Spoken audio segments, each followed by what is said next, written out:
Christian Audio, a division of Recorded Books, presents By the Sea, Glimpses of Eternity, Reflections of Simple Hope by Robin Jones Gunn. Narrated by Nancy Peterson. Sandy Toes. Sunny days at the shore. God called the dry ground land, and the gathered waters he called seas. And God saw that it was good. Genesis chapter 1, verse 10. Sonnets for the Sea. Do you remember your first visit to the sea? Mine was a family trek to Newport Beach. I was almost 5 years old. We had just moved from Wisconsin to Southern California. I remember running to the water's edge, slipping out of my sneakers and testing the cool sand with my bare feet. Unfurling before me was the vast Pacific Ocean with all its salty fragrance and rhythmic sound of the waves as they slid to the shore and curled back to the sea. My brother, sister, and I dug for buried treasure and collected tiny shells. The golden afternoon felt frozen in time as we ran and laughed, and then returned to the blanket where Mom handed us peanut butter sandwiches seasoned with a few granules of sand. Brazen seagulls made broad-winged swooping attempts to snatch our lunch out of our hands. Dad kept saying that if we were back home, we would be shoveling snow. The afternoon sun sauntered toward the horizon, leaving a silver trail in her wake. Our shadows stretched out long across the wet sand, and Dad announced it was time to go, but that we would be back soon. I have a black and white photo my mom took of us that day. You can't make out our faces, but our poses give away our sense of newness and simple joy.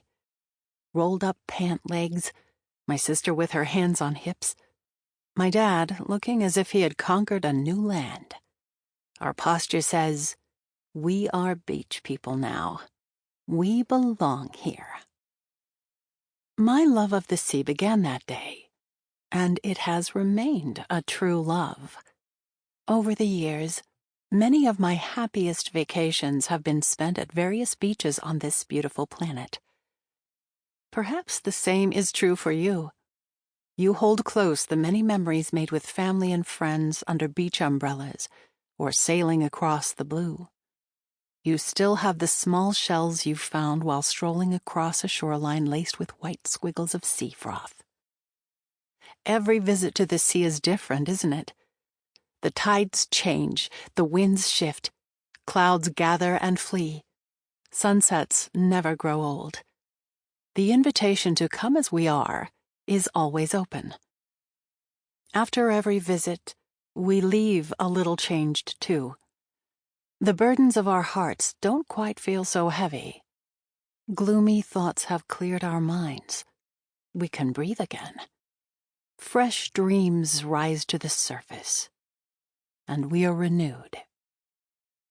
If you are listening to this book, you likely are a fellow lover of the sea.